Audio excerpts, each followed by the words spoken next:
been possible without the investment of a ton of time, energy, and resources and wisdom of our very awesome design team. And I'd like to just start off by giving them serious gratitude. When I mention you, please stand if you're in the room. We've had an incredible design team, including Chris Castillo and Georgina Tello Bugarin of Verity.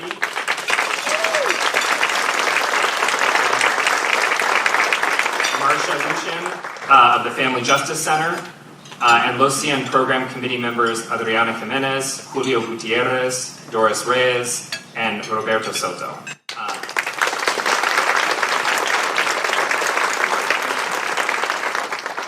They put a lot of time, thought, and outreach into today's conversation, and this would not be possible without them. And we also want to take a moment to appreciate our premier partner and today's host, Gerard Giudice, and the team here at Sally Tomatoes. Thank you all so much.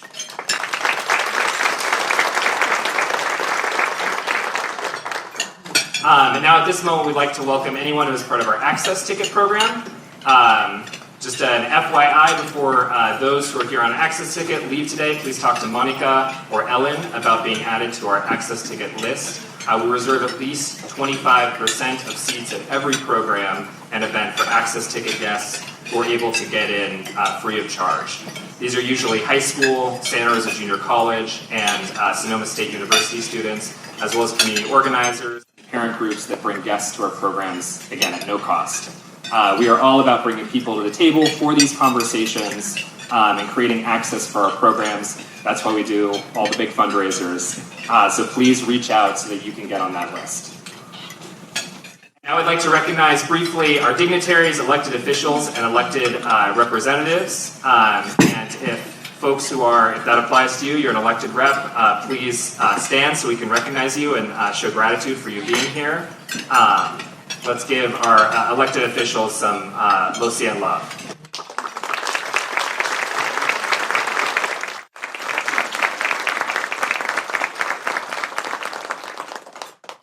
So I want to point out we've got a looping slideshow on either side of me to make sure that you know who our premier partners and our sustaining partners are who make this all possible. Because without their investments and their trust, we would not be able to do what we do. So thank you so much if you are part of our premier or sustaining partners. And a special welcome to Court-Appointed Special Advocates, Sonoma County, or CASA, and Comcast. They are Cien's newest sustaining members. And also a shout out to our premier partners who renewed in July, the Community Foundation of Sonoma County and the Peter Haas Jr. Family Fund who renewed as a sustaining member. So thank you to you all.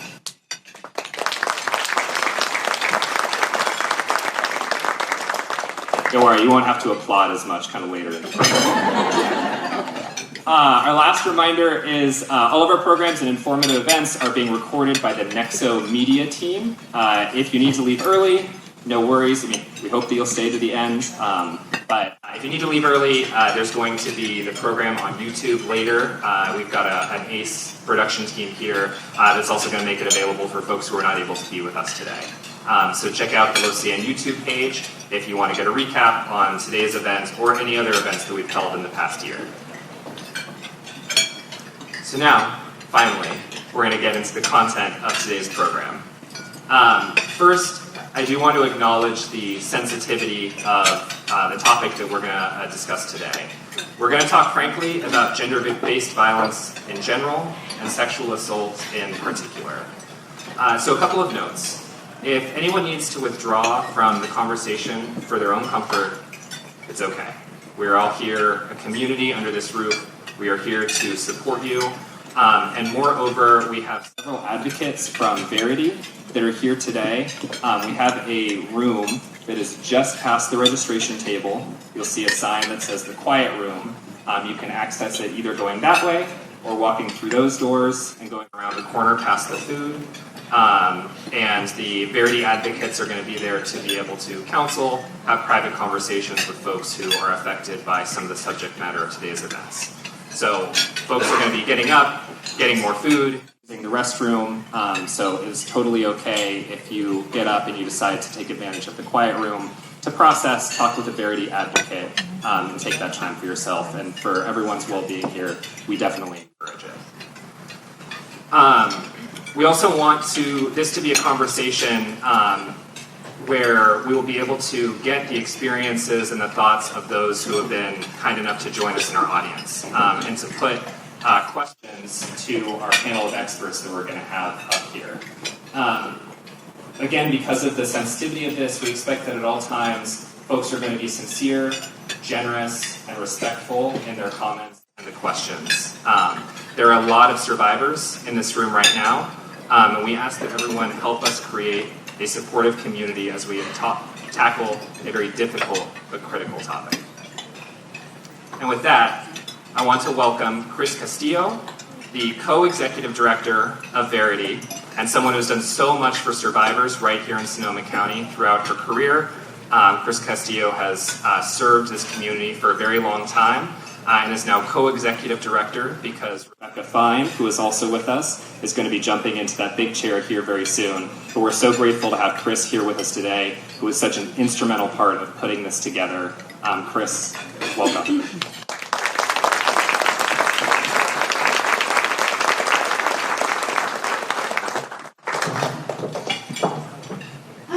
Good morning, everybody. Someone that didn't get appreciated is Patrick. He coordinated with his entire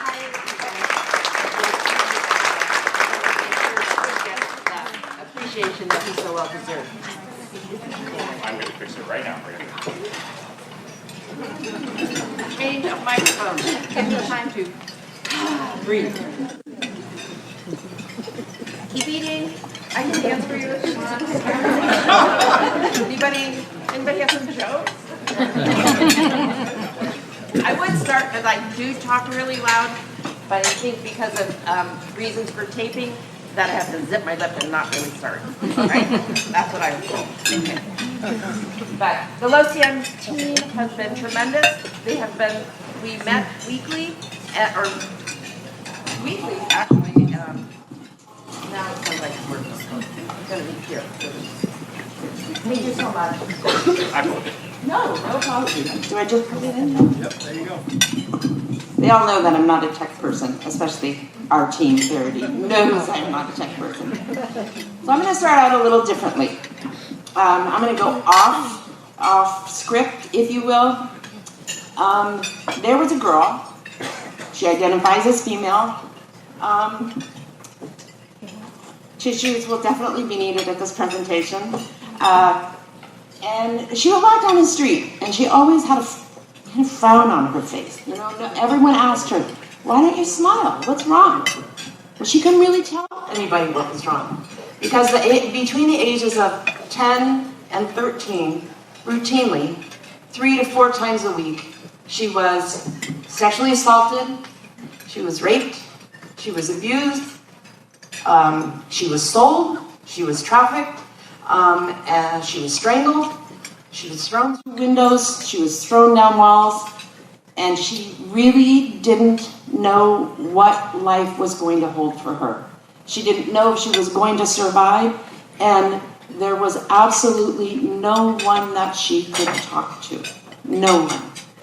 That person is me. I share that with you because it is such an honor to be able to be here with you all today, to have survived that, to be alive, and to have had the honor of working with Verity through these many years and working in service to all genders for 45 years in this county and other counties, but really to be able to serve people on the level that they so deserve. Violence in any form is unacceptable. Back in the day, and so I'll tell you, I'm 75, so back in 1958, there was nowhere to go. There was no Verity, there was no YWCA, there was no one to talk to, there was no SAFE team, there was no law enforcement that we could talk to because everybody was afraid and ashamed and embarrassed. I went to Catholic school, and you had to walk this path. It's not said in any kind of insult to anybody's religion, but there was a way that you had to behave in life, a way that you had to be. Probably some of you in this room understand that very well. And so to come forward and talk to people about what had happened to you or what was happening to you in your home. Because my perpetrator was my brother. He sold me to his friends for drugs and for alcohol. And there was absolutely no one that I could talk to. So to have a team that we have today, to have what has been created since 1974 by those visionaries who really thought about there needs to be a safe space for people who have been impacted by sexual assault and sexual violence to come to a crisis line that they can call and get support and receive that support that they so deserve is so critical. And that line is in existence through today and will continue beyond infinity. I will promise you that. So I want to give you that. It's kind of a background for what we're talking about today. Gender-based violence is defined as harm or threats of harm against a person based on their sex, gender, sexual orientation, or any other sex or gender-related characteristics. That's from the Office of Prevention of Domestic Violence. Also, violence against women, girls, and gender nonconforming people are forms of gender-based violence that are particularly prevalent in our community. We see this all the time at Verity, at the YWCA, at all of our partners, the collaborative partners that we work with. Every day we're receiving calls about this has happened to my child, this has happened to me, this has happened to my mother, my grandmother, my brother, my sister, everyone. It's epidemic proportions in this community, and as the panel will attest to and we'll talk about as they come up, they will share with you how the impact of sexual violence on a being. I can tell you for me, the impact that it has had on my life has been tremendous. Tremendous in a good way, and tremendous in not such a good way. It shapes you to the core. You know nothing else, because as a 10-year-old, what do you know? What do you know about sex? What do you know about, in reality, sexual relations and what it is supposed to be? So that's your first sex experience. Being raped, being sold to other people, having people use you, abuse you, strangle you, throw you through walls, throw you through windows. What do you know? How do you think about yourself? When you look in the mirror, and I could not look at myself in the mirror, and I'm talking in general because I want you to know that this is not just me. This is common to survivors. This is the reality. And since we're having, and we have this opportunity, and I have this opportunity to share with you, I don't know how many more days left at Verity, but I want to share it with you because I want you all to walk out of here and be staunch advocates, be passionate, and move forward with this. But when I looked in the mirror, I could not look in the mirror. When people would talk about self-love, I thought, what's self-love? I have no idea what that is, because I certainly don't love myself. I tried to kill myself several times. I was obsessive compulsive. I couldn't walk on the cracks, because if I walked on the cracks, then something horrible would happen to me. And it did continue to happen to me. So there's a lot of kind of emotional and mental impacts that are on a human being, that when we see someone in public, and you see someone, they may be dressed differently than you think they should be dressing, or they may behave differently than you think they should be behaving, which we shouldn't make judgments on people anyway. But remember, there's a history or her story behind them. There's things that have happened to them that have brought them to be who they are at this moment in this life today. And that is critical to understand. Because if we don't understand that, we will not be able to support survivors. We will not be able to support children. We will not be able to identify those children who come to school and they're labeled. They're labeled as the troublemakers. They're labeled as the disruptors. They're not the disruptors. They're not, they might be. But think about what might have happened to them before they entered the classroom that day, before they came to the schoolyard. Think about what they might have witnessed. Think about who jumped into their bed in the middle of the night and did horrific things to them. And then They have to come to school. They have to perform. They're supposed to pay attention. How do you do that? How does that happen? So as a community, as a broad community, we must come together. We must come together and advocate for the rights of all, advocate for our children, and be there and be present and stop judging people. Because when we judge people, we remove ourselves from being true, kind, generous, loving spirits. So I'll give you the terminology that the Webster's or Wikipedia or whatever of what is sexual assault. Sexual assault is an umbrella term. It covers a wide range of sexual contact or behaviors that occur without the consent of those involved. And that's critical. We hear often that someone was under the influence and they were raped. And we hear in our community, oh, it's their fault. They're under the influence, they shouldn't have been doing this. They shouldn't have been doing that. Doesn't make a difference. If you are not able to make informed consent, then forget it. Whoever's doing it to you, you better stop, because you are going to just, if they have the courage to come forward, you're going to get it. And you're going to hopefully go all the way and get charges pressed against you. It also includes attempted rape, fondling, or unwanted sexual touching, forcing someone to perform sexual acts when they do not want to, and rape. So sexual assault is not, and I put this in quotes, solely rape. It's any of those terms. When I see our team, our amazing teams here, and our board here, and our community partners, I want to hug all of them. I want to just wrap my arms around them, but I always ask permission.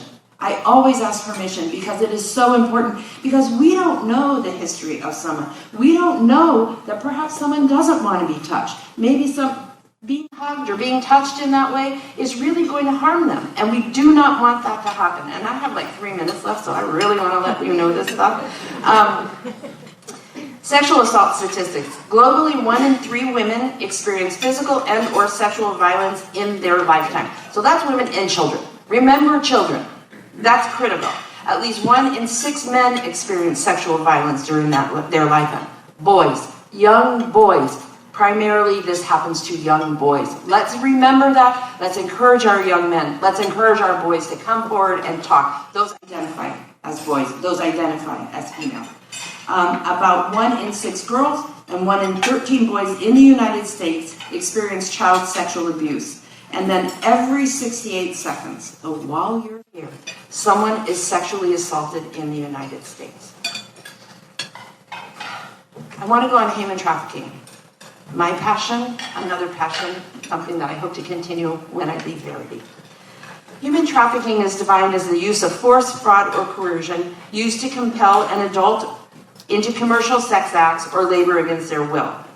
That's from the Polaris Project. For minors, engaging in commercial sex acts, force, fraud, or coercion does not need to be present to be considered trafficking, because they don't have the ability. I didn't have the ability to say, I don't want you to do that. I'm being held down, strangled, no chance to say, stop. No, I don't want you to do this. Who wants that anyway?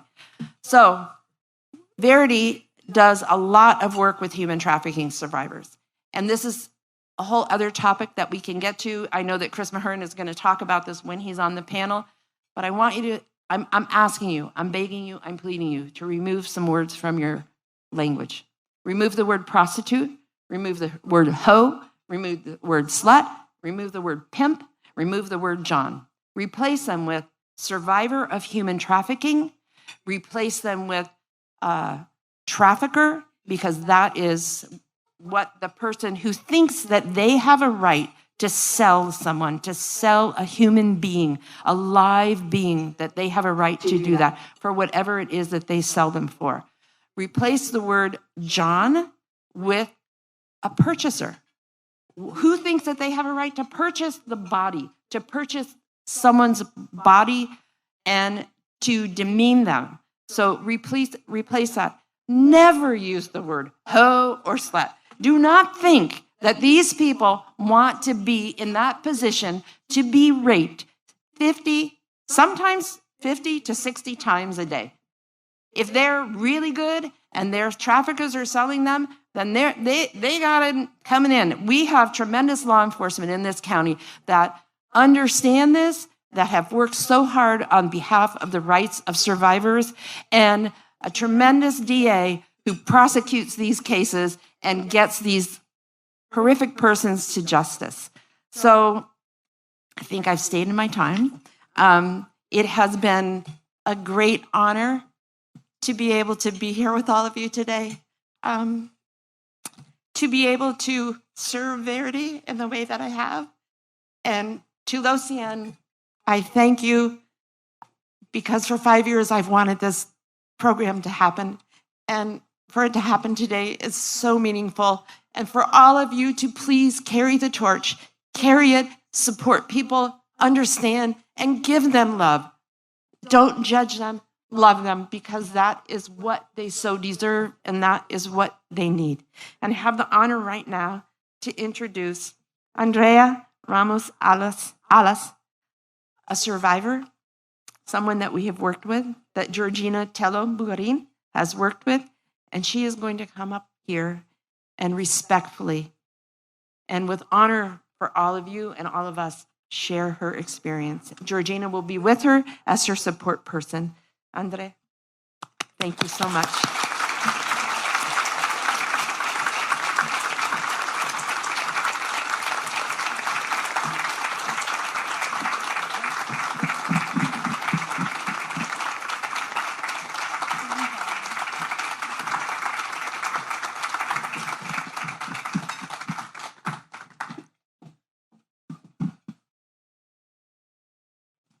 Good morning, everyone. My name is Andrea Romero Alas. I'm 21 years old, and wow, that was really amazing. That was very impactful. So Verity helped me out, I want to say maybe like 6 years ago, when I had the courage to talk about what was happening at home from the ages of 4 to 16. This is a life coming in full circle right now, because I was very heavily involved in the community of Santa Rosa through a community action partnership. As you guys remember, in loving memory, Vince Harper. So I helped out a lot with DIG leaders, hosting events at South Park and everything. And I remember that before our annual festival that we would have at South Park, we had to reach out to people to get to come and have booths and have information for a community, and for people that don't know, like certain places that they can go to for resources, like even dental, healthcare. Verity, for example, was one of them, and I would always reach out to Verity. Hey, can you guys come and have a booth? And I really didn't know what Verity was about, of course, just like surface level. But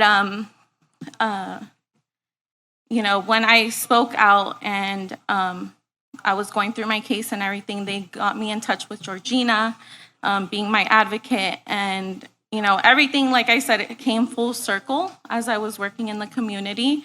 They helped me quite a lot. Coming from a Hispanic Latino background, this is something that you keep very hush-hush. It's frowned upon. You just keep moving on. You don't talk about this. But I've always been very different in my family. I've always been the black sheep. I've never kept quiet. I've always said no. I've always been the one that would retaliate back and would be looked as the problem child. But with all the resources that I've gotten, and having Georgina, having everyone at Verity, having connected with therapists,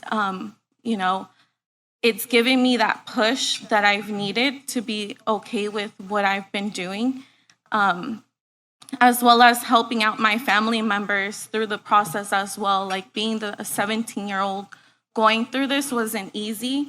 And I know that there was a lot going on in my family. And by me going through my process, me going through court, me speaking out about what was the injustice that was happening, by my perpetrator from those ages, again, that I said from 4 to 16 years old, I was also able to help out my family members. I was also able to stop that violence in my family, and it ended with me.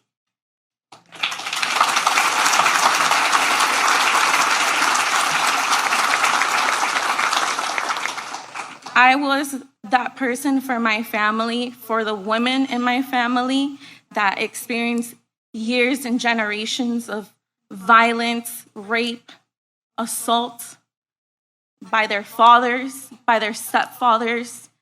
And they're all grown up now, women with their own family, but they're now able to find those resources that they weren't able to find when they were my age.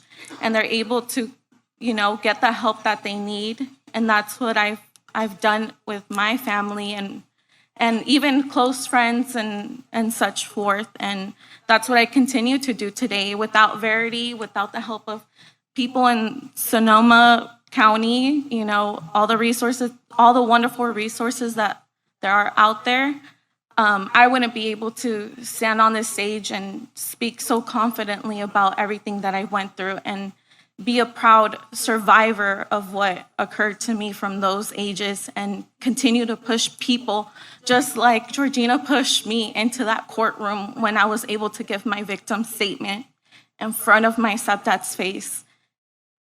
Without that, I don't know where I would be. I honestly don't know, and I'm super grateful and just proud of the resources that are out there. And I'm so sorry, my voice is shaky. It's a lot. I want to say so much, but I'm just obviously overwhelmed. But what I do say, it's like, have compassion for people, be more understanding, just like Chris was saying. Stop judging, stop using those words in your vocabulary. Thank you so much for giving me the time today, for being able to speak about my own experience.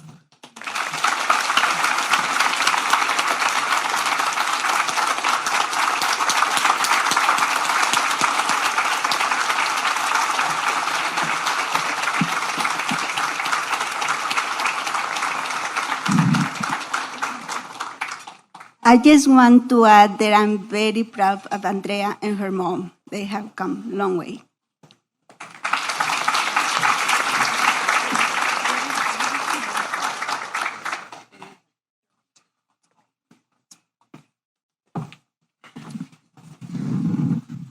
Thank you again so much, Andrea, for sharing your story. It took an immense amount of courage, and I know there's a lot of people for whom just being in this room is taking an act of courage. And I just wanted to remind those folks that, again, we do have the quiet room that's on the other side of where the food is. If anyone feels at any point that they want to process things, talk to a Verity advocate, we have that space available for you. So for the next part of our program, we are actually going to do case studies where Georgina, a Verity advocate, is going to go through different composite scenarios of real cases from here in Sonoma County. Those composite cases are on your tables. They're in both English and Spanish. There should be a manila folder or two on every single table. Inside, you will find 3 case studies that Georgina is going to take us through. So folks can start looking for those manila folders. And Georgina was just here up on stage, but again, it is my honor to reintroduce her to everyone.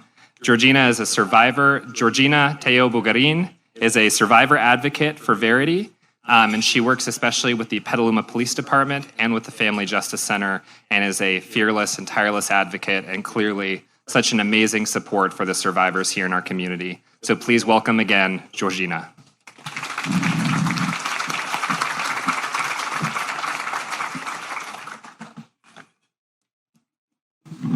Hello, everybody. Thank you for being here. So I want to start this with saying that I actually don't like to speak in public. I just don't. So you probably know me from the community. Then I talk a lot, but one-to-one, but not in front of so many people. So with this in mind, so bear with me. So you might think, why do you accept to be here if you don't like to speak in public? So I have an answer for that. It's because Chris asked me to do so. Who can say no to Chris? I haven't met anybody to say no to Chris. So this morning, when I was ready to come here, I started to prepare myself with some affirmations. I was, Georgina, you can do it. And I was patting myself in the shower. And just to be ready, I was like, Georgina, sí se puede, sí se puede. Okay, so the one reason that I don't like to speak in public is because, as you know, I have a very strong accent. So the good thing about this is that you guys have the scenarios in your table so you can read along and don't mind my strong accent. All right? So we are going to go through some scenarios, and we are going to have a couple minutes to talk among the table about the scenarios, and then move on to the second scenario and so on. It's only 3. Okay? So let's start this.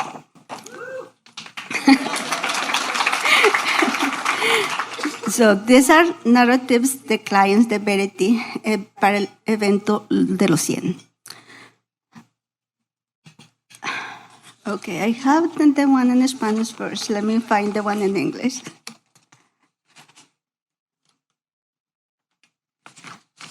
Actually, I only have in Spanish. Okay, so I have the child narrative. Background. Client, Nathan, is a survivor of child molestation. Sophia is a single mother of 2, reached out to Verity hotline seeking support for her 11-year-old son, Nathan. Over the past few months, Nathan's mood and behavior had shifted. Sophia noticed that her unusual and happy and upbeat child had become withdrawn, anxious, and quiet. Nayat Grace were sleeping. He was eating less and complaining of frequent stomach ache.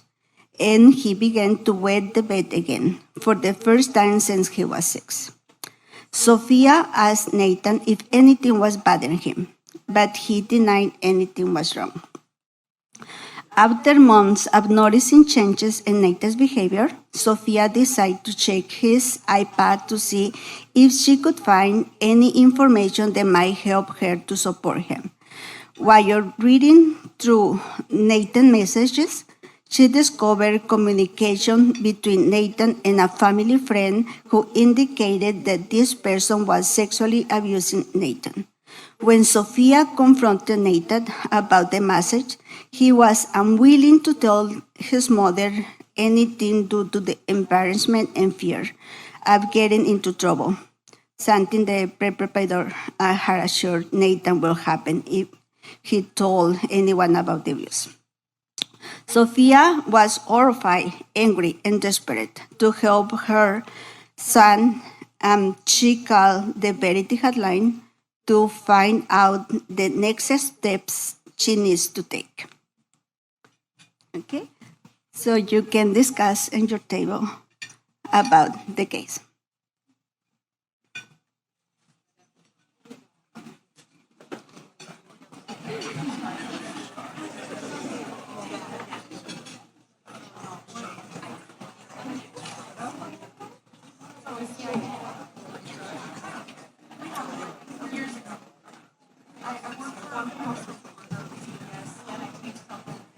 Like the prison.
this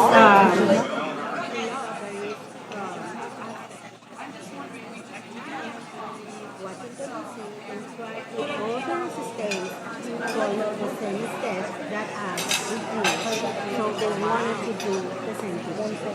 So I will introduce one of our members who shared her story. It is one of the women who got all the attention during this visit in Sacramento. Her name is Karina.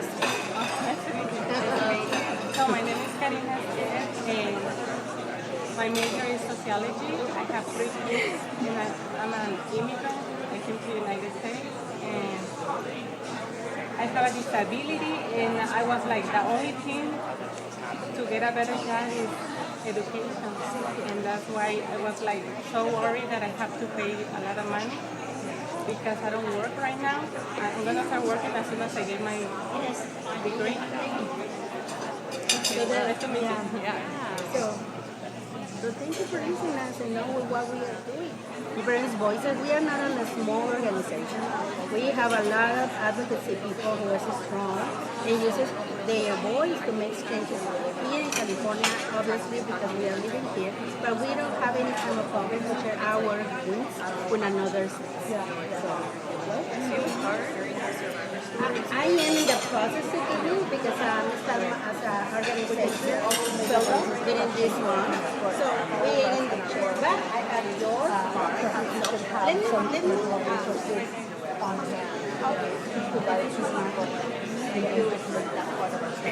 that I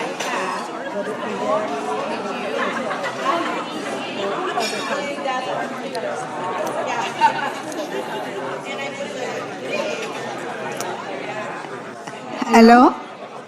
I hope we have enough time to discuss this case. We have to move on to the next case.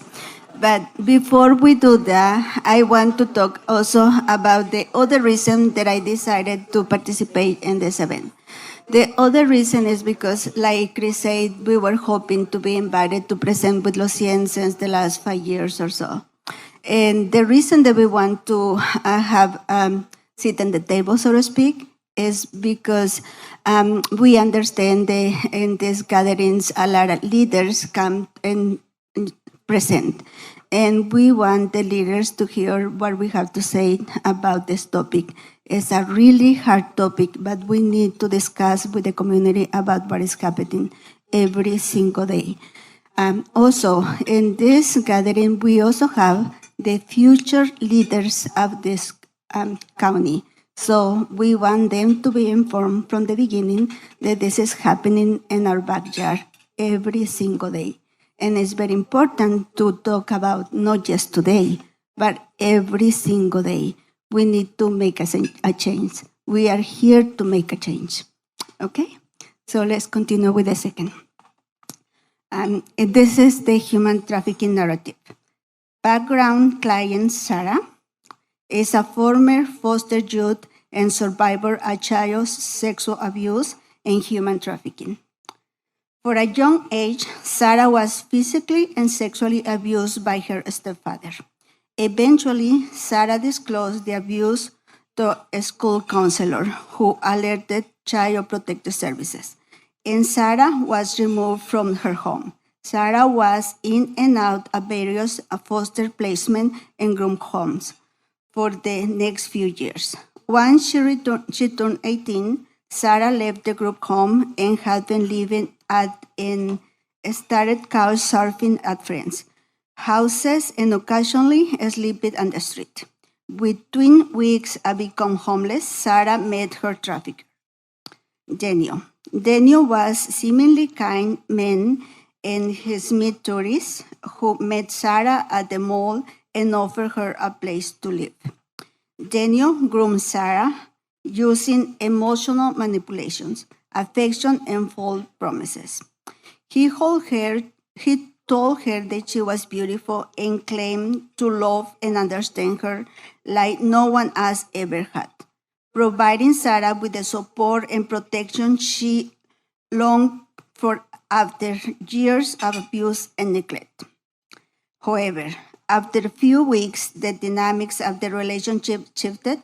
Once Sarah was emotionally invested, Daniel through intention and more.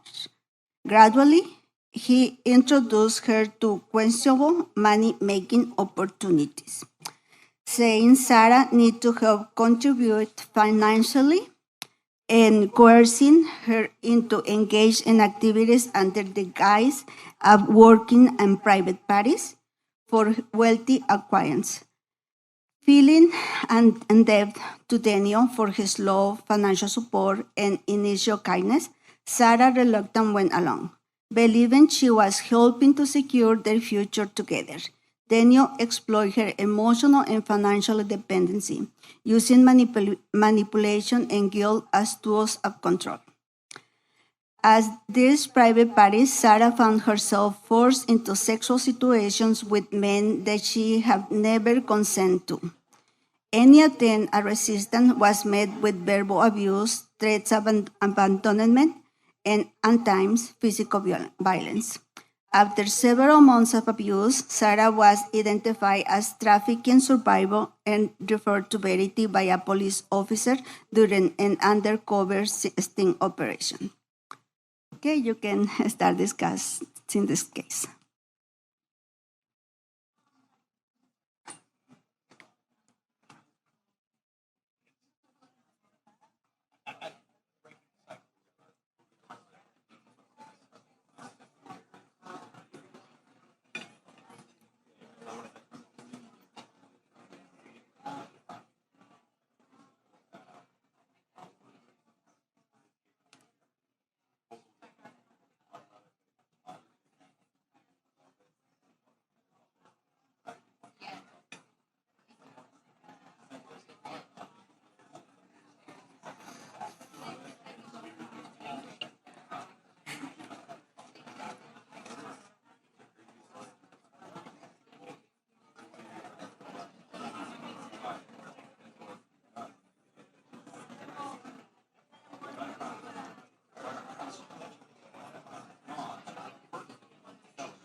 Aquí tengo mi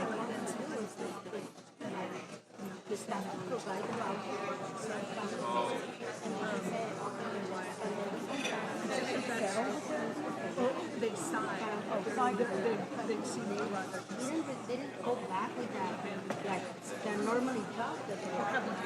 So that's what happened. And we have like a mini risk, as for risk, like a experience as our member what's going on. He said, no, we are going to survive. So most of us are going to stop to work because paid childcare is like take all our earnings. So more to decide, like stay in our house, take our care of our kids, and do not pay this. So let me ask you this: you guys work with parents. Like one of the big things that we have with everything we're talking about, a lot of women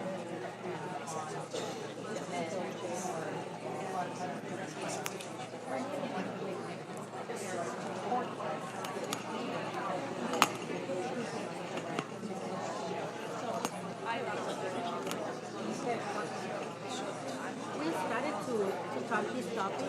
We are like, learning in this process. But because this one, I think we do the childcare, but now we're involved in special by domestic violence and immigration. So we are like looking around and so I need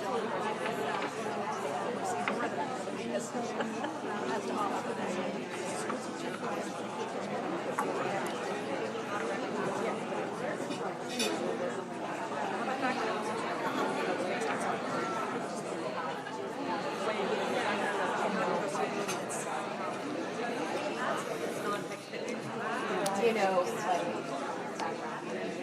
therapy or whatever.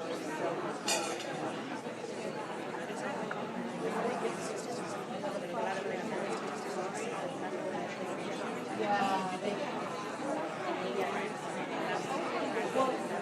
they do and they don't. They do have the right to get it, but it's not always. It's yeah. If you want it, you don't have to get it. Like you do have to feel like it's a real.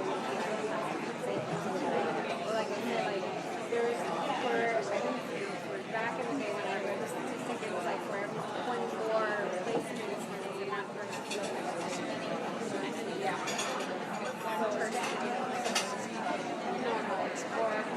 For every 24 that need a house, there's only one that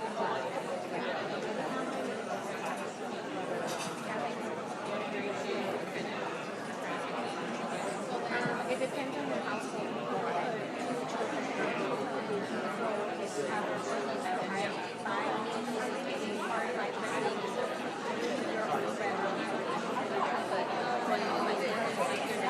Can we get this out of the way?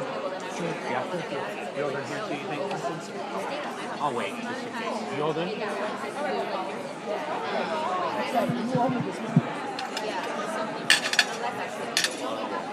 Sorry.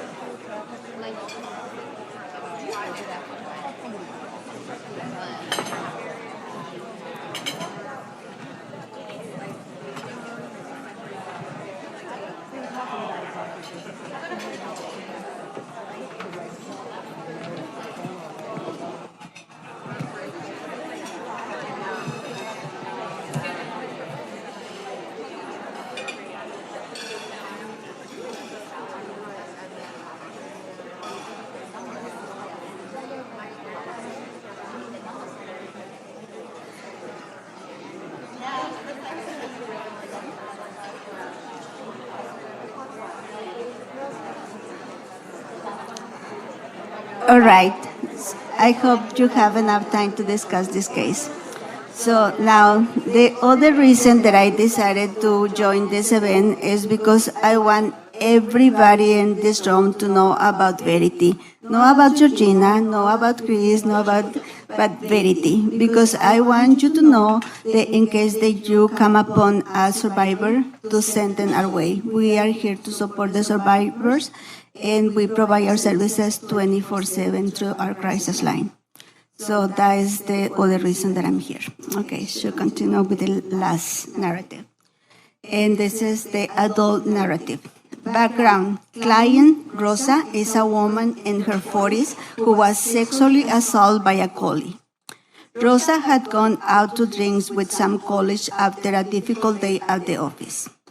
Her co-worker, Mike, brought Rosa multiple rounds of strong drinks and encouraged her to take shots.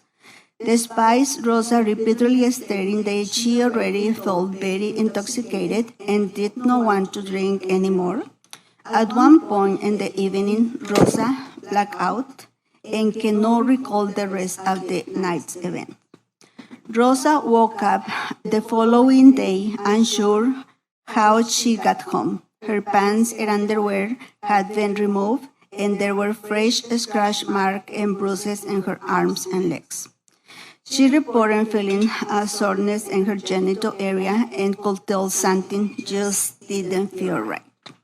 Rosa checked her phone and saw she had texts from Mike that indicated he had been the one who drove her home and took her for a fun time.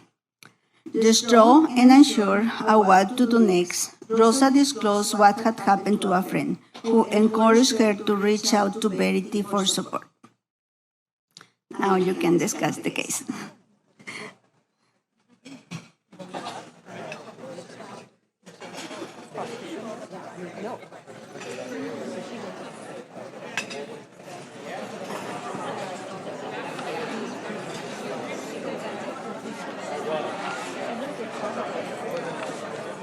Everything that Verity probably referred to most was my daughter involved. Particular for, and then, you know, folks who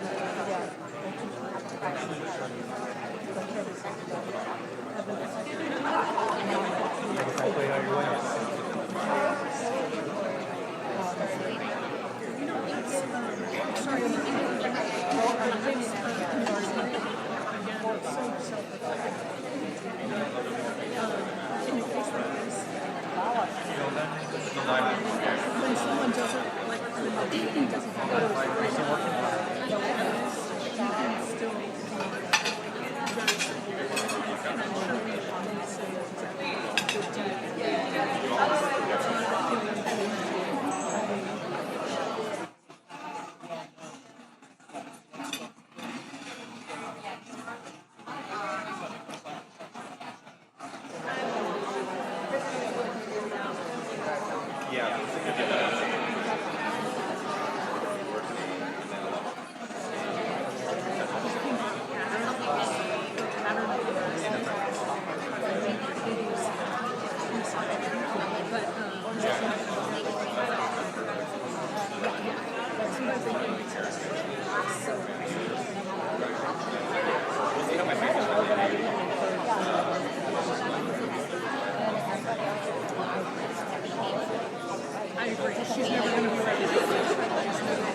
All right, time's up.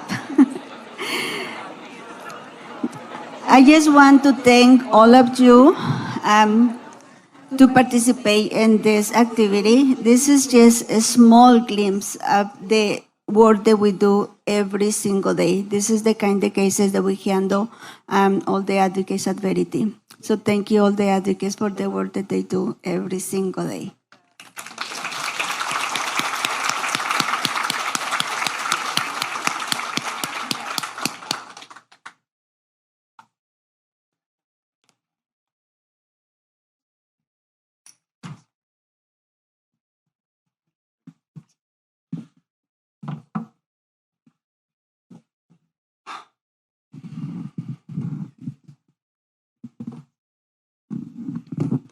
All right. At this moment, I just want to thank Georgina for leading us through that program. Thank you very much.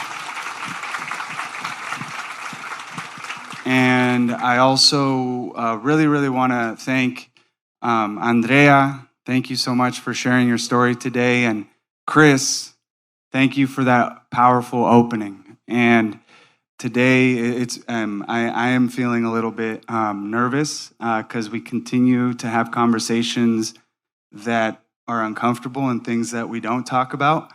So I'm extremely inspired by your words, Chris and Andrea, and thank you so much for being here. So you've heard some lived experiences, and Georgina walked us through a few case studies.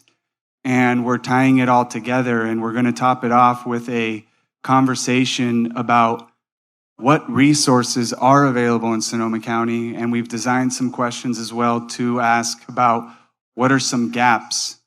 And hopefully we can come together and continue this conversation as we leave today to try to address those gaps, but to also promote the resources that do exist for today's sexual assault conversation. So without any further ado, I'd like to invite our panel speakers up to the podium, and I will introduce them once they take their seats.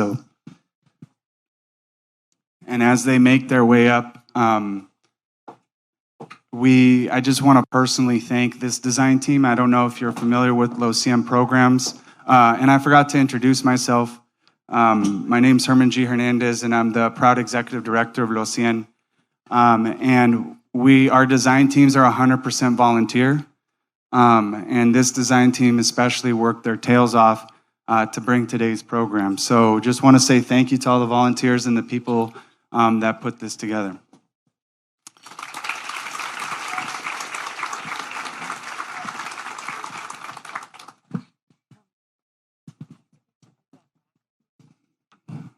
Sure.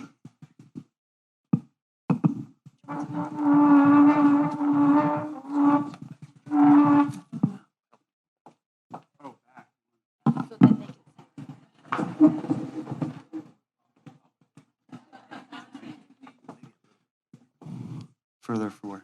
Oh, I see what you're saying. Okay. Yeah, let's move it to the ground.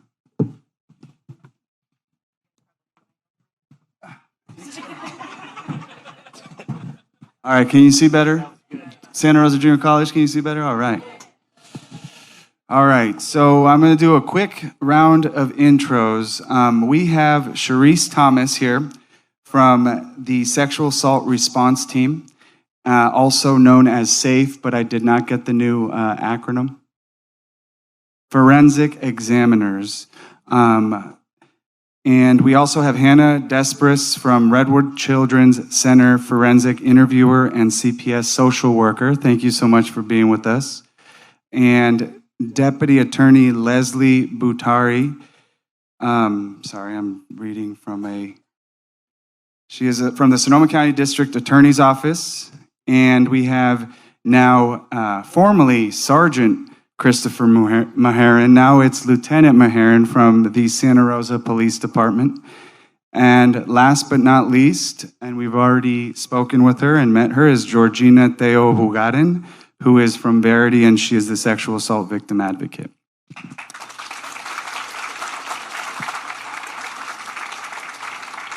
So we are going to start here, and my understanding is that there's already a cadence that we're going to be taking on this very first question.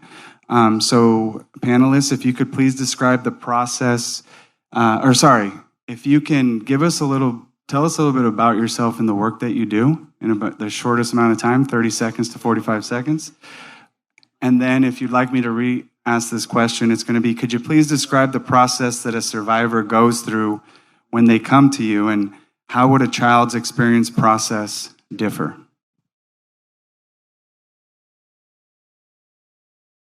Not everyone at the same time. Georgina is going to kick us off. And one more thing that I forgot to announce, there is a blue card with a QR code on your table. So at any point you are inspired to ask a question, we highly encourage you to scan this QR code, and you'll be able to ask questions that will be asked towards the end of this panel. And you could also uptick the votes. So you will be able to, we'll be able to ask the questions that the audience wants to ask. All right. All right. Can you hear me now? Yep. You can take it off the thing. How do I do this? Use this one. Okay. Excellent. I like this one better. All right. So we are going to talk about how some of the clients come to us. And I'm just going to walk through. Let's just say the client comes to the Family Justice Center. So they will meet with the navigator. The navigator would listen to whatever they have to say. And if they disclose that they have sexual abuse or they're victims of domestic violence or any other crime, they will connect them to an advocate. So if the survivor there says that she's been a victim of a sexual assault and they want to talk to an advocate, so we are assigned to the case. Once we meet with the client, we don't need to know everything that happened to them. It's up to them to disclose whatever they want to disclose with us. There is things that we want to know so that we can provide the support and information that they might need. So we might need to know their name, of course, what happened, when did it happen, and where did it happen. And those are the questions that we need to know so that we can provide and connect it with the resources. So let's just say that the case happened in Santa Rosa. We can call the Santa Rosa police or the sheriff police to come over and take the case if the survivor decided to make the report. So remember, it's up to her what she wants to do with her case. We are there just to support her in her decisions. So if she decides to participate and do the report, we can provide support through the whole interview with the police. And that might take, a couple hours because sometimes it takes a long time for the police to arrive, or can be very fast. It is what it is. So, and just assume that they made the report. So we work with the client through the whole case, whatever the length of time that might be. So it could be a couple weeks or can be even years. So right now, I still have clients that I work with in 2015, so a long time ago. So we're here to stay.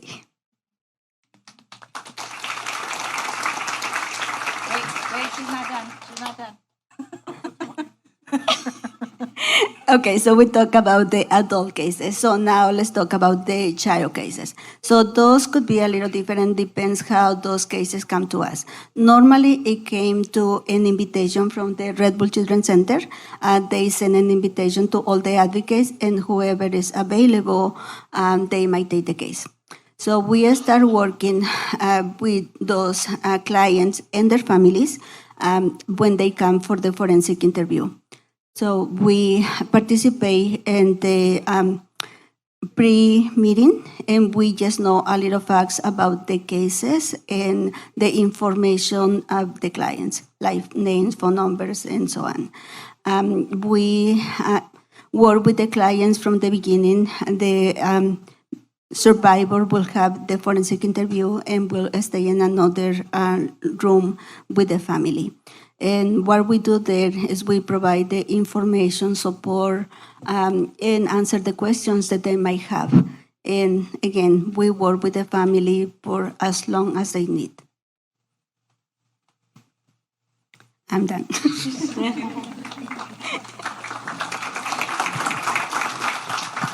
Can you hear me now? Better? My name is Chris Mahurin. I've been with the Santa Rosa Police Department for 17 years. Your televisions are the right color. I am a redhead. We do hire them and promote them sometimes as well. I started in 2006. I grew up in Petaluma. I knew nothing about sex trafficking. I knew nothing about sexual assault. I knew nothing about drugs, knew nothing about gangs, but still they hired me. So a lot of my experience when it comes to sexual assault and trafficking actually comes through work. I had no understanding of a lot of this stuff moving through my career. And when I start to meet people on the streets, very briefly, where I got into sex assault in particular was through sex trafficking. I was actually in the Costco shopping center at work, driving around looking for anything that looked suspicious, and I saw this woman walking past where the Starbucks used to be. And all of a sudden, I was like, well, that seems like someone I should go and talk to. So I get out of my car, I go and talk to her, and she's like, well, why are you coming stopping me? What did I do to you? I said, well, you're not doing anything wrong. It's just kind of weird. It's almost January. It's about probably about 29, 30 degrees outside, and you're in a tube top and a halter top, and you're 6 months pregnant, and you're walking on in heels that I don't know how anybody can walk in, and no judgment. Women are great at that. I have no idea how y'all do it. But to me, this didn't seem normal. And so I'm having a conversation with her, and we start talking about it, and very quickly discover that she was trafficked. And she's like, well, why am I going to look for a different job? I can sit out here tonight and make $2,000, and the next night make $2,000, or I can work at McDonald's and make $11 an hour. So I don't have a choice. This is where I am. I knew at a very young age that was not the right thing. I knew not because she was making bad choices, but because there was no opportunities for her. She was left out from the conversation of how to improve and things like that. So over the years, I went through patrol, spent about 5, almost 6 years on patrol, and then I spent about 6 years in sex crimes doing sexual assault and sex trafficking. I worked with the lovely Tanya Partita for a lot of years, a vertical DA from the Sonoma County DA's office. We spent a lot of nights out together talking about things like this in the cases. So my part in these cases in particular, for law enforcement, for sexual assault and sex trafficking, all of those cases come in from 2 separate ways. One, from advocacy groups like the Verity or the YWCA, or oftentimes people who are finally ready to make a disclosure. They make it to a family member, or on their own, they're ready to talk to law enforcement. So initially, they'll talk to a patrol officer, and then a detective will get involved in those cases. And those cases, in particular for sex assault, are not like a normal case, like a petty theft or even a violent case. These cases will drag on for many years. And it's not just like a normal case where a lot of times people may take a plea deal when they go to court. These cases don't do that. We're with our victims for years because a lot of these suspects have nothing to lose. Carla's going to send them to prison for an incredibly long amount of time, so they're going to challenge it every way, and they're going to think that the victim's not going to show up. So we work very hard with our advocates. Every victim of sex assault, whether it's trafficking or a sex assault in general, they always have an advocate with them on every interview that we do with them. We do not do that without an advocate, not because we need them per se, but because the victim needs them there every step of the way. So that's how the initial cases get to us. They go through a lot of stuff, and we'll go through more questions, but initially that starts with us. Then we reach out to the multidisciplinary team. That's the START exams, that's the advocates, it's RCC, as well as the DA's office, and then we set up that interview that happens. If it's an initial interview with an adult, the detective does it with the forensic interviewer, or the forensic examiner, as well as the advocate. If it's a child, we also then bring in RCC, and we'll go into that as well, and then it kind of carries through the process. So a quick part for the law enforcement. So after it goes through law enforcement, it comes to us at RCC, and so we will facilitate a forensic interviewer with somebody like myself. And so we will send out meeting notifications to Verity and the rest of the MDT members, and we'll talk about some investigative things that we need to consider during the interview. Verity meets with The family, we bring them into a family room at the FJC. We're upstairs. It's pretty homey. It's got a couch, a TV, Nintendo Switch. So we try and make it comfortable. They'll also meet with one of our DA advocates, like Lucia, in the nice red dress. And I'll introduce myself, give them a tour of where they're going to be talking, and talk about why we do that. So part of why we do that is not only to be supportive, but historically, a child would go through possibly 6, 7, or 8 interviews after being assaulted, which is, probably don't have to say, pretty traumatic.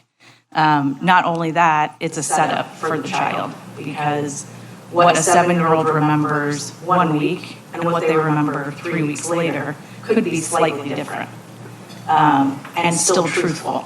So we decided to create child advocacy centers, which is what RCC is. It's housed under Sonoma County and CPS Child Welfare, and they have minimal amount of interviews.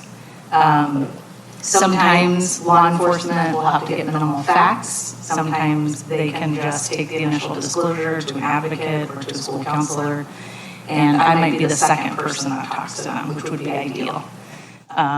And then anyone who has a right to know or needs to know, like the DA or the SAFE team that does forensic medical exams, can be involved in that in an observation room or online.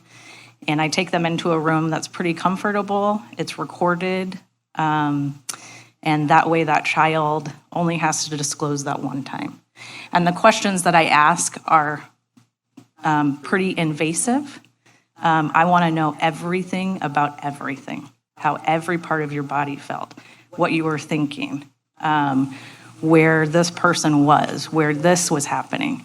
And it can be really, really triggering and traumatizing for a child to have to physically put themselves back in that position to be able to disclose. The bright side of that is oftentimes I hear after the interview that they feel relieved, because they're never going to have to tell somebody that much detail, and literally it's me and that person that knows exactly what happened to them. And so they can give that to me, and I think that's pretty powerful. So I'm always very honored, and I let them know to be able to be that other person to share that experience. And yes, I drink a lot because of it. I mean, I have other healthy coping tools too, but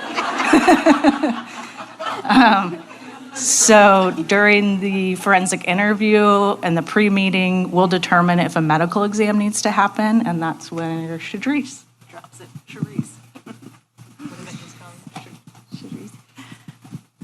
So I am a physician assistant under the County Department of Health Services umbrella. I coordinate a forensic examiner team. So the forensic exam team are registered nurses, nurse practitioners, or physician assistants who want to take this on as an extra. They're all per diem, or what we call in the county extra help. And they get special training to do this type of exam above and beyond their normal duties for the county.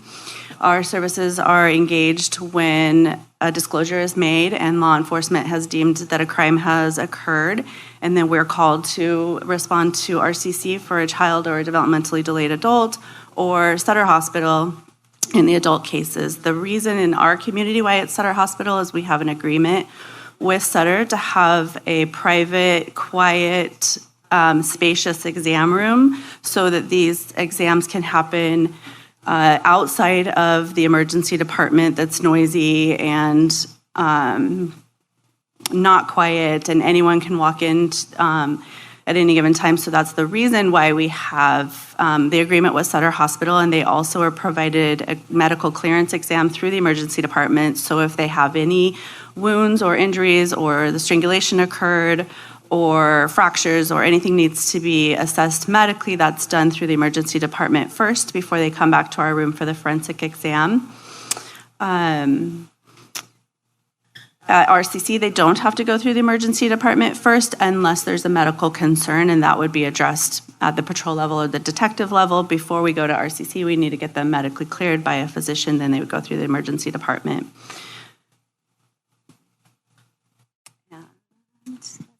So once the case has gone through all of our partners, it makes its way to my office.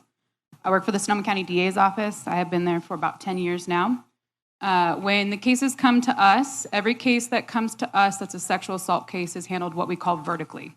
Vertically means that there is one DA assigned, there's one advocate assigned, there is one investigator assigned. This creates consistency for the child and creates a safe relationship for that child. As you can imagine, talking about sexual abuse is extremely difficult. It is extremely traumatic. So we try and keep consistency for that child. We try and keep the same team so that the child knows you have support in this. Ultimately, a child will have to testify, most likely. There are some pleas, there are ways to resolve cases, but we want to make sure that we build that rapport with the child, with that family, because it really does take a team to get a child to a place where they feel comfortable coming to a room of strangers and saying, this person touched me, this happened to me. Our team takes that on. We work for years, as Georgina and Chris have said, with these victims. The detectives remain the same. The detectives work with us. The case from our perspective, we take it from the initial inception of the case to our office, which comes through law enforcement. We file any appropriate charges. We take it through the criminal process to final resolution. Final resolution may be a plea. It may be taking something to trial. As Lieutenant Mahern said, these people deserve prison, and that is what we fight for every single day. We fight for what is right, and we fight for what is just for these victims, and that is a hard process for them. So we work together. We work with all of our agencies. We rely on our multidisciplinary team because our job as the DA is not possible without everybody else involved. All right, well, thank you so much for kicking us off. We've been hearing from the audience this question here, or it kind of relates to a lot of the audience interest in, this is a question for anyone that's wanting to respond. What are some common challenges that you see arise in assisting survivors? I can start with that. So some of the common challenges that I have seen is for the survivor, difficult or inability to explain the abuse they suffer. It's really hard to talk about what happened to you. Intense feelings of fear, shame, or guilt. Dependence of the caregiver offender. Believes that they will be blamed. It's very common with especially small child. Believes that the abuser will retaliate and actual threats of further harm if they disclose. Lack of awareness of what constitutes abuse, like little kids, they don't know that they've been abused. Fear of being left out with no her home or family. Fear of losing custody of the children. Fear of not being believed. Fear of what people will think about them.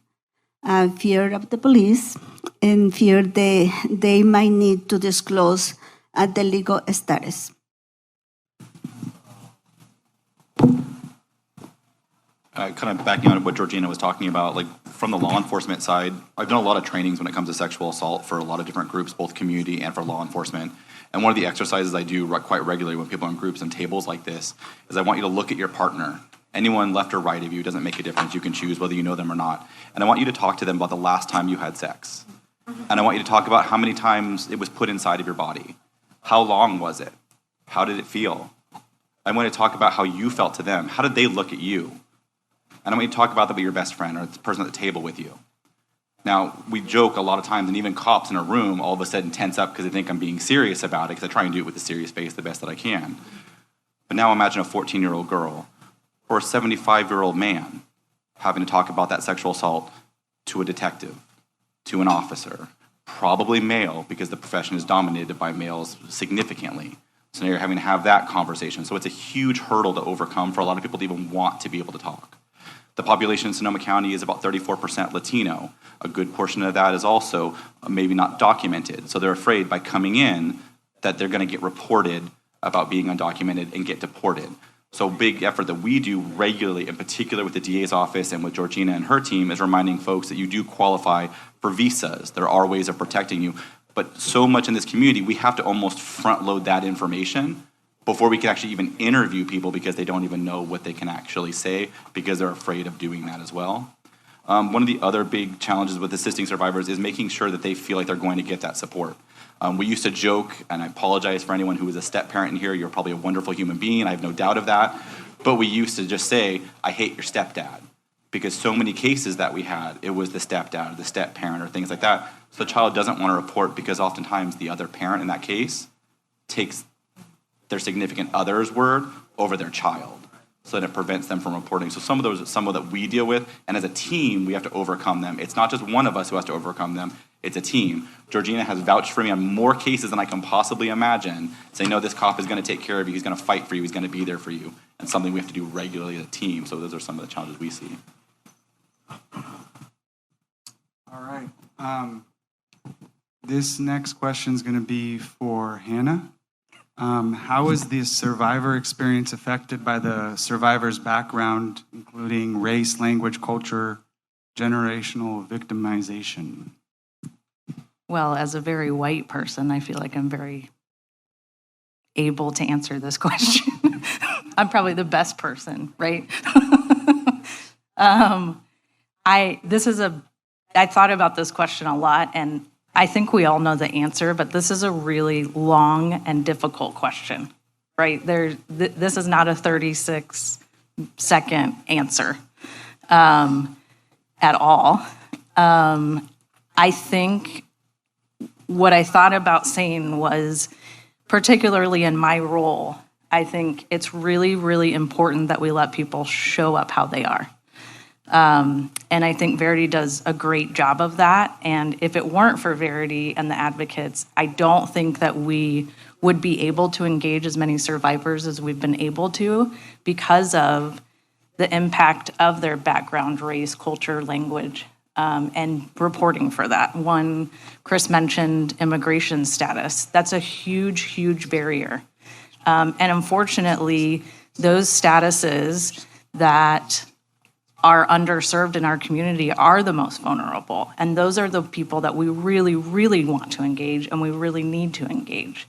And so I think that's why a forum like this is so important for that, because we need to get the message out that it doesn't matter unless, you're super mean and cussing and throwing things, then we'll still talk to you. But otherwise, it's really important that people feel safe with us. So part of being a forensic interviewer and part of the training for that is being humble and being ignorant because it helps a child feel safe, right? So that's why I use humor a lot, and I like Play-Doh. So I think it's really, really important to acknowledge there's this whole list of things I think that impact people so much. And to get through that is very difficult. So it really will take the community to kind of get that message out about being safe when you come to us, and especially Verity. So that's my best non-political answer. Well, we like to be honest here, so you could be political as well. We don't have time for that. This question is going to be for Lieutenant Mahern, because this is actually related to one of our top-rated questions right now on the QR code. What steps can parents take to protect their kids, and what can parents do to support their children after a sexual assault takes place, especially how can they reassure their child so the child doesn't feel like they're going to get in trouble for speaking out? Yeah, first and foremost, believe your kids. Kids aren't known to traditionally lie. Like, yeah, there's some white lies here and there. I didn't take the cookie, those things, I get it. But kids don't know a lot of the terms or the things that are happening to them. I believe someone up here already said they oftentimes don't know what good touching and bad touching is, so they assume all touching is good touching. So listen to your kids when your kids are talking about things and what they're experiencing. Parents, from my perspective, oftentimes in the cases I've worked, give their kids too much leeway in the sense that, like, oh, I want Junior to grow up to be independent and let them figure out their own boundaries and lines. And that is a great way to raise your kids, but be engaged. What we saw on more cases than I can recall is social media is one of the fastest ways for perpetrators and traffickers to get a hold of children. They oftentimes use it through DMs and through private messages to be able to contact those kids and really start that grooming process. And that grooming process is everything from double tapping on an Insta photo because they liked what you're wearing, and then following it up with a DM saying, hey, you look great in that dress, you look great in that heels, you look great in those jeans. Something super common, something super easy, and then that relationship develops. Next thing, that kid's going to a party that they shouldn't be going at because those kids are older or younger. And the entire time, the parent has no idea because these are private messages. The other struggle we happen really regularly in our county are oftentimes those messages are coming in English, and if you have parents that are monolingual Spanish speakers or other languages, they're unable to see those messages. So if you can't see them, and that's totally acceptable, make sure someone else is checking in. Find out what's on those messages. Your kids don't need to have full access to all of those things without having those parental controls to be able to look after them, because that is a huge part of where we're seeing them. Check in, see who your kids' friends are. All of those little steps are what really kind of protect your kids. In order to support them through the sexual assault process, again, it really is believing them, being there for them, getting them the mental health services that they need because they are experiencing trauma, even if they're not presenting as seeing that trauma. Going through these MDTs as a team, we have seen over the years how some kids will walk into an RCC interview, bright-eyed, bushy-tailed, smiling. The entire interview with that child will be with a smile while they're playing with Play-Doh. You bring it into court, and Carla's trying to explain why that kid still has a smile on their face, even though they're talking about some of the most horrific things you've ever seen. So even though they're not presenting as being traumatized, they are. Get them into those counseling services. Get them into the things they need. There's a lot of resources in this room that are free or sliding scale that your kid can get into. It's really important to be able to support them through that, not just through when that suspect goes to jail for 15 years, but in that 15 years thereafter, because it's going to be ongoing trauma, not just that one incident. Yeah, and I would like to add that a communication with your kids are the key. So you need to talk to them about these topics since the very young age, and you have to continue talking to them through the whole youth. It is very, very important. And we know, like many parents, especially for the Hispanic community, they are working parents, they work all day. So try to create some safety plans with, people that you trust. This also supervise your children so that they don't get into the, these predators. I was going to say one more thing about that too is I read a research article recently, and we're having all these conversations in Sonoma County and at the government level about microaggressions and racial bias. And in that same kind of tone, as adults, we are role models for other kids.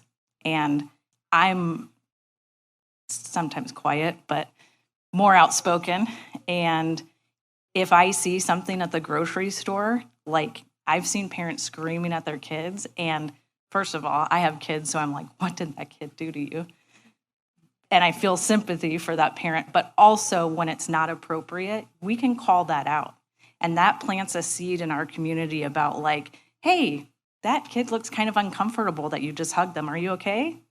And even though that parent or uncle or somebody might be like, hey, F you, mind your own business, that kid saw that, right? And that's really, really important part of prevention.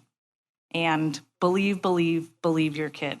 The worst thing that's going to happen is you believed your kid. I mean, the best thing that's going to happen is it's not going to happen again. So there's really nothing to lose. Awesome, thank you. This next question is coming from the audience, and it's for anyone that's willing to answer it. Is it true that most abusers were themselves victims? And how do we break this cycle if it is true? I can start this one off. It really depends. Abusers sometimes learn it because they themselves have been through it. Sometimes it's cultural. Sometimes it's an understanding that this is my child, this is my female, this is my possession. I get to do what I want with it. So it's really about educating people about good touch, bad touch, educating children about the appropriate relationships that you should be having with individuals. Sometimes we see abusers that have never themselves been abused, but they abuse multiple individuals. I wish I could tell you from the perspective of a perpetrator what is going through their mind, but everyday average people like all of us, our minds will never go there. Our minds will never think of that, and it is incomprehensible to us that someone would do that. It is not for them, for whatever reason. It could be victimization, it could be their understanding, it could be possession, feeling ownership over that child. There's a number of factors that kind of play into it. One of the biggest things to prevent someone who has been abused from becoming an abuser down the line is resources, therapy, mental health resources, seeking justice for them, standing up for them, believing them, helping them through the process so that they learn that this is not acceptable behavior. This is not something that we in our society will tolerate, that there are ways you have to act and ways you cannot act. So really using the resources we have and engaging victims in those resources helps to prevent them from victimizing anyone in the future. All right, thank you, District Attorney. And the next question actually happens to be for you as well. And how many perpetrators of sexual assault or trafficking are caught and brought to justice? And what are the challenges in charging and prosecuting sexual assault and trafficking cases? So as Chris Castillo told you this morning, sexual assault cases are historically underreported. So, I ran numbers for our office for the last 5 years, and I was even surprised. The numbers we had of cases coming in was about just under 700 cases in 5 years. 700 seems very, very, very low for everything that we hear, that we see. And the scary part is that this stuff is not happening out in public, right? Sex crimes are inherently private. Because if they were out in public, we would intervene, as Hannah said. We would stop that because it's not acceptable. So we're not getting cases because there's surveillance video or we see the physical evidence. Domestic violence, sometimes we see the injuries, we hear the stories, the broken bone, the I fell. Sex crimes are not always like that. They're parts of your body that nobody sees. They're things that nobody touches. So it's hard to get victims to come forward. Some of the challenges we have are disclosure. Some of the challenges we have are lack of physical evidence. So, part of what the survivors have talked about today is the manipulation that goes into this, because it is a level of manipulation. It's making you feel that this behavior is acceptable, this behavior is okay. If you speak out, something bad will happen to you, not to me, the abuser, but to you, the victim. If you speak out, you will break up our family. If you speak out, our family will be poor, will be without a home. It will be your fault. It is trying to overcome that challenge that those children believe, because that is what their family has told them. That is what the abuser has told them. So we face those challenges in getting kids to even come forward or adults to come forward. These case studies, the human trafficking case study is textbook. It's exactly what we see. And we see the manipulation that this person doesn't want to come forward because they feel indebted to the trafficker. Indebted to someone that is abusing you over and over. And it's really overcoming that and getting people to a place of, it's okay to talk to us. It's okay to go forward. Unfortunately, sometimes we have to go to trial. We have to get people to a place where they can testify. A lot of times, like I said, there's not physical evidence. So we work really closely with the police department on what other evidence can we find to corroborate this victim. Because the last thing my office ever wants to do is file a case that we aren't sure we can prove. Our standard is beyond a reasonable doubt, and that is what we filed on every single case. We put the pieces together the best that we can using all of our resources. It can be a challenge, but I know everyone on my team fights every single day for that. So just to kind of piggyback on some of that, and these are my words, so they're not from the DA or from my agency specifically, but from my experience. there's two separate standards, one for child victims, one for adult victims. Child victim cases, in a lot of, from my perception, are actually easier to prosecute. So when I sit in an interview room and I interview a suspect, if I can get him just to admit that he touched that child, just admit, and he's sorry, he's remorseful, I don't care what he has to say, he admits it, he's done for. That's the end of that. When it comes to an adult, the standard isn't that easy. Standard, there's two defenses typically that I've come across. It wasn't me, and it was consent. And good luck proving either of those things in a lot of cases, because there's no physical evidence a lot of times, there's no video evidence, and people don't run around bragging about rape. They don't do those two things. I sat on a jury, or on a case with the DA's office where a great DA was interviewing potential jurors. 3 women said that depending upon what the victim was wearing, she may be partially at fault for her sexual assault. 3 women. The child victim was 14 in that case.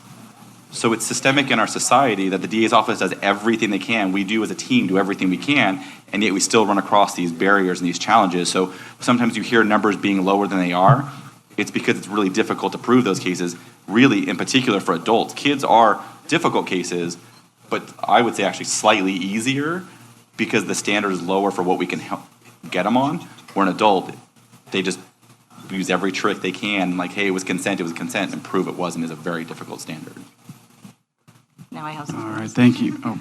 I just want to add one more thing, and that's, the DA's office and reporting to law enforcement, as a society, we need to make that the last stop, right? Because it is so difficult. The first stop should be prevention, preventative resources, education, changing the narrative around, what's acceptable, what's consent, who's powerful, who's not. And I think that's should be our first line of defense. Like I think Chris Castillo said earlier, it's like a pandemic.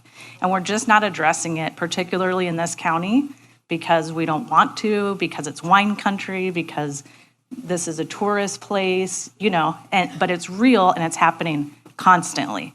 We just went through COVID-19. We were all wearing masks. Like, what are we doing for sexual assault and trafficking in that same way? Thank you. And this is going to be our final question, and then we'll have the chair close us out. We've heard a lot today about the different organizations and resources that assist survivors of sexual assault and human trafficking. But what do you see as the most significant gaps in our community? If you had an instant infusion of money to help address the issue, where would you invest that? And Cherie, since we haven't heard from you since the beginning, can you start us off? Sure. And you get more time because we're all about equity here, so you'll get more time than the rest of us. I don't need extra time. What Hannah just said, prevention. And if there was significant resources and an influx of money, it would be into prevention somehow. It would be into support for families so that they had supports for before school and supports for after school, and the pressures wouldn't be on the families. It would be supports in the school system. Because that's where the disclosures are often started and go awry because they don't have the supports in the school. Everyone's overworked. The teachers are babysitters instead of teaching. There's no counseling in the school.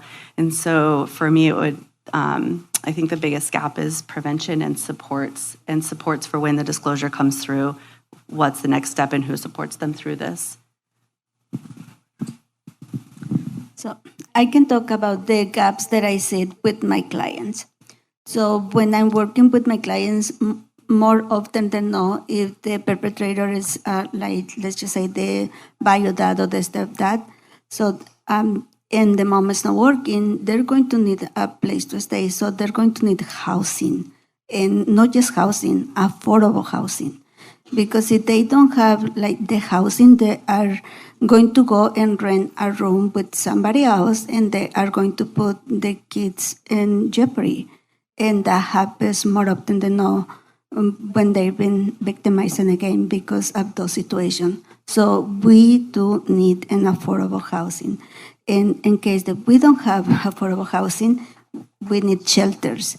The shelters are always full, and it's really hard for us to place our families in those shelters because they are always full.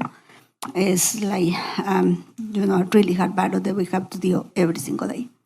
The other thing is counseling. At Verity, we have our counseling department. However, we have more clients that we can take in. So we need bilingual counselors. So please, if anybody here is bilingual, try to check into those careers, are very good reward. Please. Yeah. Please, begging you. Please, exactly. We also need good paying jobs. So my clients, they cannot afford like for the housing because they make the minimum, minimum salary. So it's really, really hard. I can also see they need daycares. Is another thing that is really hard. So they want to work. That is not a problem. The problem is that they don't have a place where they can leave their kids. So those are the things that, come to my mind right now. I'm sure there is more. And just on Georgina's final note, I would highly recommend everyone sign the Our Kids, Our Future ballot in the back there, talking about daycare and preschool.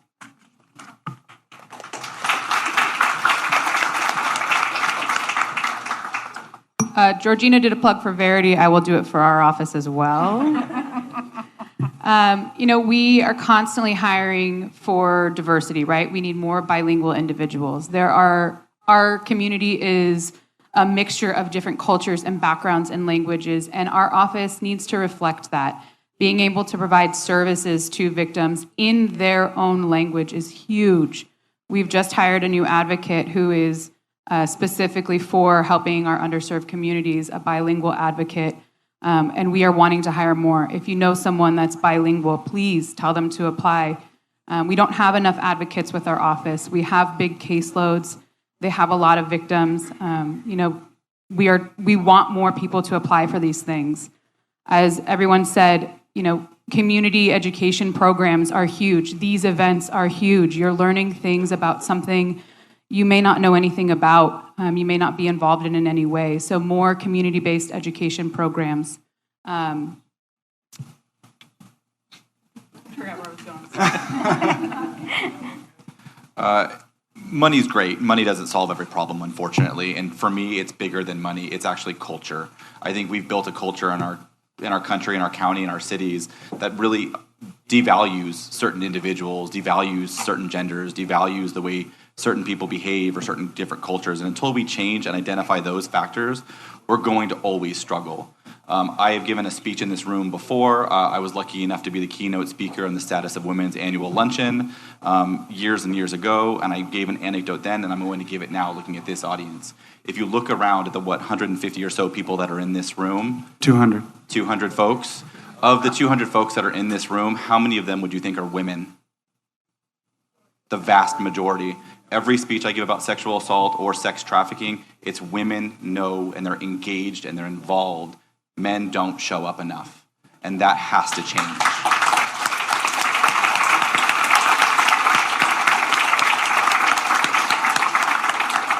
I am grateful for the men who are in the room, though, too, so please, I'm not trying to shame you for being in the room or those who couldn't be here.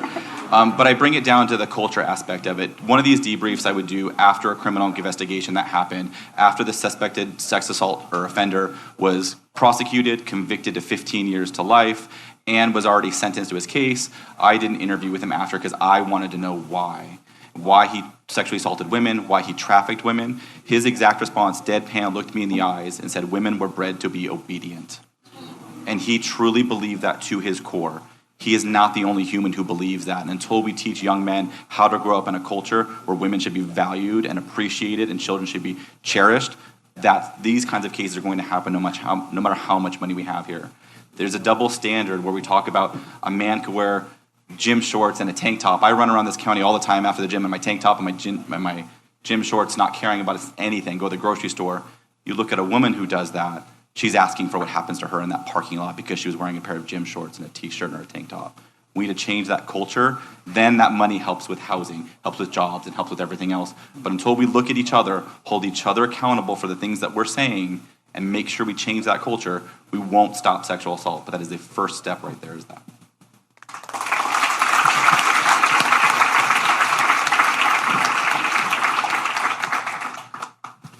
Hannah, you're closing us out. I am.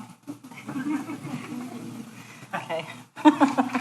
I already talked about prevention, and I think what everybody has said here is great. I think I would recommend a book called Conversations with a Pedophile. It's probably about 15 years old, but still really relevant. I recommend it to everybody. Sometimes at the bar, they look at me weird. I'm a really good time, though. And it's about this guy who's still in prison now because he will not show up for his parole hearings because he's a better person in prison. He molested over 1,500 boys between the ages of 5 and 12, hundreds and hundreds of times. And he talks about the entire grooming process and how exciting that was for him, and how when it actually got to the sex part, that was kind of like, the exciting part is everything before that, and how he would find those kids, and parents that weren't paying attention, and how he would kind of groom that kind of behavior. And we need to be really aware of those things, because it's not 1950s anymore, where our neighbors are gonna look after our kids, and, we need to be aware. These are our brothers, our dads, our grandparents that are perpetrating on our kids. And we need to be aware of that, right? And so I think we need just more education. It needs to stop being a taboo subject. We need to start talking about it. Thank you. Before we close the program, I actually want to acknowledge that part of the team are also the DA advocates. So we together work very close with these cases, and I'm very grateful for them. So I hope you'll all join me in thanking our amazing panel for everything that they've shared.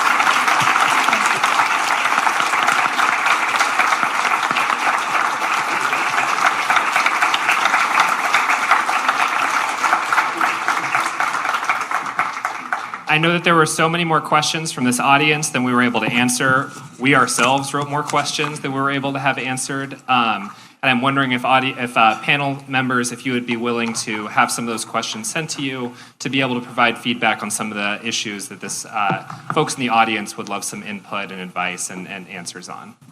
Okay. Yes, of course. And I also want to remind everybody that we always look for volunteers. So if you want to volunteer, please.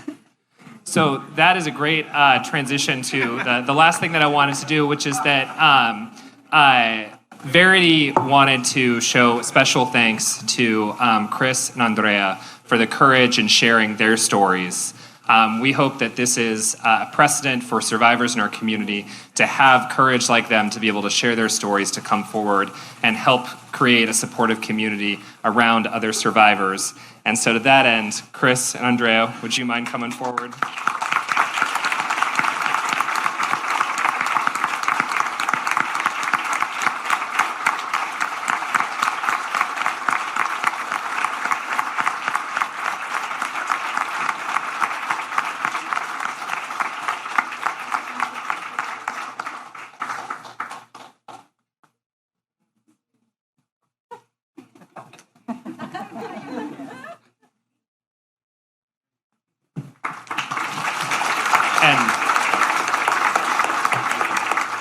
I did want to get one more question answered from this audience, which is one of our most highly rated questions, which was, how can this audience contribute? How can they support Verity? And we've had that answered to a certain extent with our panel, but Chris, I wanted to know if you would want to come forward and have the last word and tell folks in the audience what they can do to support survivors in our community, with Verity specifically, but to create that supportive community in general.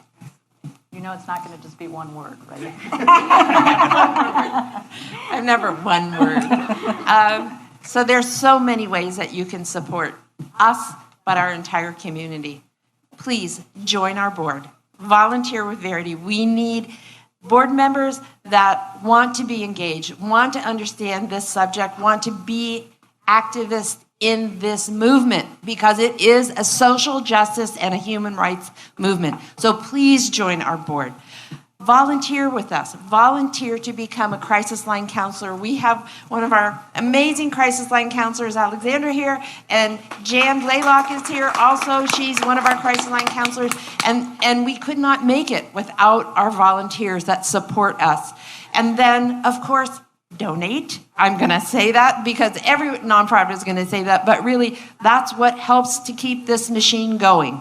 And we really want you to be a part of it, as well as spread the word. 73% or 78% of our staff are other than white. That is intentional. We want to make sure that our team reflects the community that we serve, reflects the language that we serve, reflects the cultures that we serve. And we want you to join us. We want you to join us in this movement. We want you to support children. We want you to support human trafficking survivors. We want you to stop judging people and spread the word and communicate with one another. And I want to tell you from the depths of my heart how just impressed I am that you are all here today, that this is the drop of water, the pebble in the pond that is just going to expand and create this movement even further. And don't be afraid to talk about it. Don't be afraid to share your story. You will not be judged. Share your story, share your wisdom, and please just continue the movement. And I just thank Cien for this big, huge step that you took today. And Patrick, with all my heart, I thank you for all that you've done.